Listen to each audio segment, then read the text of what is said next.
Hi everyone, আসসালামু আলাইকুম। আশা করি সবাই ভালো আছেন। আচ্ছা, বলতে পারেন আমাদের দেশে আর কত মা বোন এবং কি কত শিশু ধর্ষণ হওয়ার পরে তারেক রহমানের চোখে পড়বে? তারেক রহমান কি এগুলো চোখে দেখে না? সে এখন পর্যন্ত এত এত শিশু খুন হচ্ছে এবং কি ধর্ষিতা হচ্ছে, ধর্ষণ হচ্ছে, এই শিশু বাচ্চাগুলোকে নরপিশাচরা এভাবে অত্যাচার করছে এবং কি মা বোনদেরকে ধর্ষণ করছে। উনি কি এগুলো চোখে দেখে না? উনি কি এগুলো বিচারের আওতায় আনে না? তাহলে সে যে কাঠ ফেরি করে বেড়াচ্ছে, কাঠ ফেরি না করে ভাই আমাদের দেশের এই শিশুদের নিরাপত্তা এবং কি মা বোনদের নিরাপত্তার ব্যবস্থা করুন।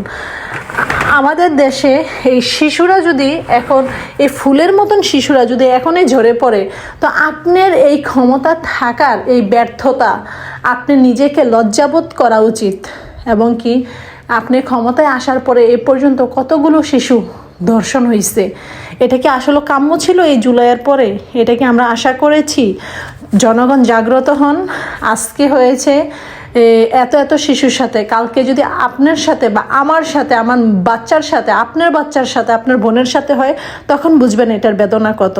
তো আগে থেকেই জাগ্রত হন এবং কি তারেক রহমানকে বলবো, আপনি এই কার্ডের ফেরি বাদ দিয়ে মা বোনদের নিরাপত্তার একটা কার্ড দেন দয়া করে। আল্লাহ হাফেজ।